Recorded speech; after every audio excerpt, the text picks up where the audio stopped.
It's the Andy and Dave Daily right here on the Muskegon Channel. Andy O'Reilly, Dave Cackley is at my side as per usual. It's kind of one of those relationships where you try to leave them and they keep coming back. I can't quit you, Dave.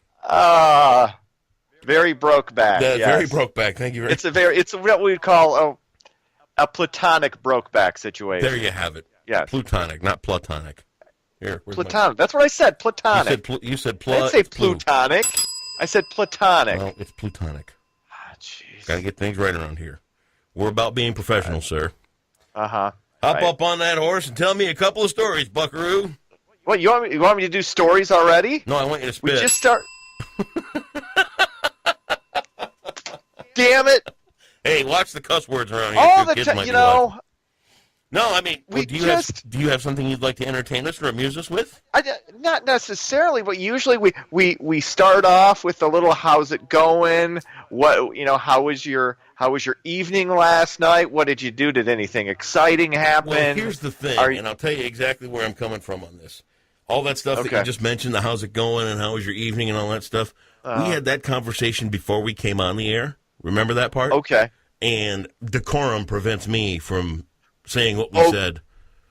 All right, so we can't let people know what we were talking about off. Well, we could allude to it, but what's the sense? I mean, it's one of those things where they're just trying to get a reaction, and they're not going to get it. Take the high road. High road.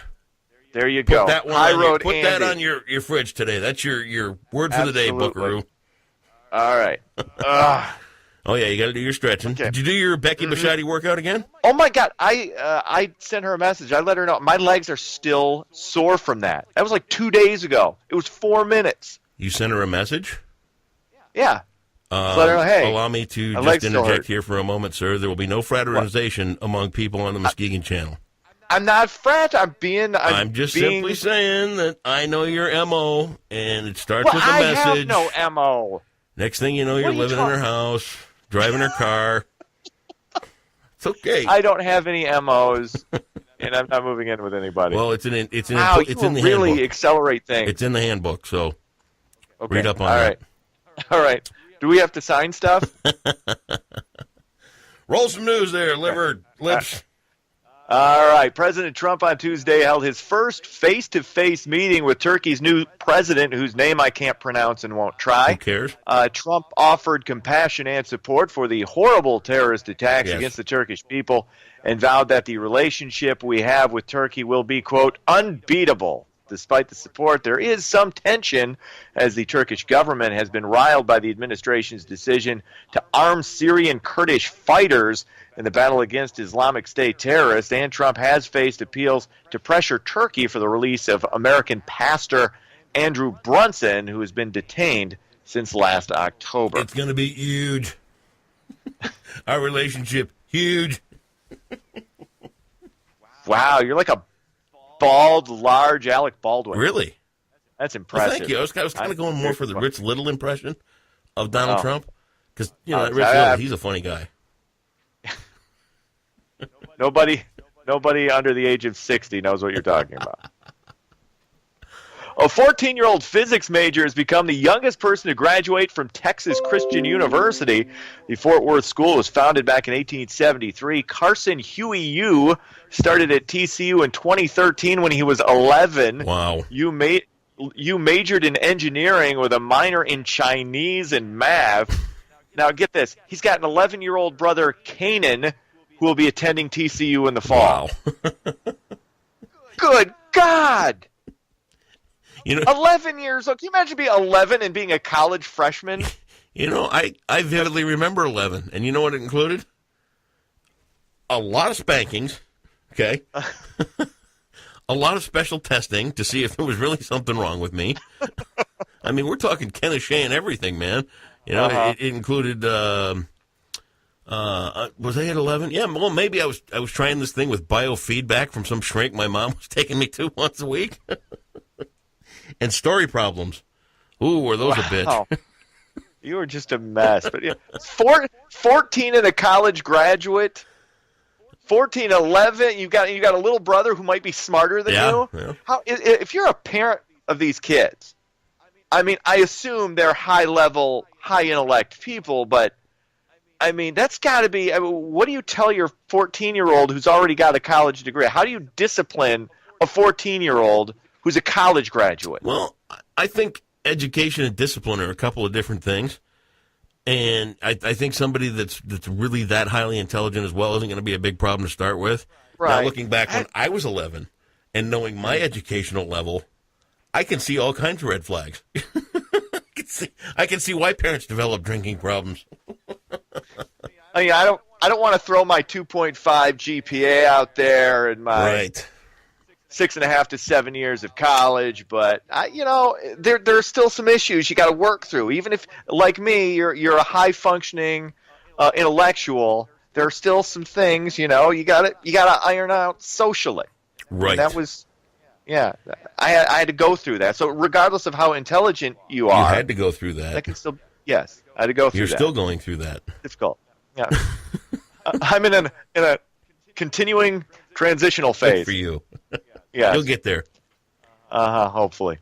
A federal judge from Muskegon will return home tomorrow to speak about the dangers of opiate addiction. Judge Nancy Torrance, the chief judge for the District of Maine, will speak at 7:30 Thursday at the Muskegon Museum of Art Auditorium. A reception at Hackley Public Library will follow. The event is free and open to the public. Judge Torrance was appointed by President Obama in 2011. That's good. You want to get out ahead of stuff like this. Dude, you really think they're getting out ahead of a heroin problem?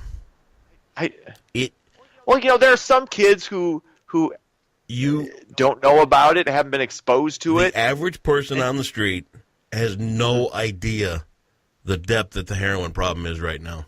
It is really that bad. They're even giving out that Narcan and stuff like that. Are you ready for this? You can go, let's say this Narcan is this drug that it'll stop a heroin overdose. It'll block whatever's going on. Do you know that some of the heroin users now are using spotters? So what they'll do is they'll get together with a buddy, they'll shoot up, and that buddy will sit there and watch them through their high, just in case something goes wrong with that Narcan pen, so they can bring them back. Wow. I mean, I'm all for this Narcan pen, and if it saves a life, okay, great. But to go, hey, look, we can get one of these things for free and then really see how high we can get as long as you're sitting there watching, that's bad.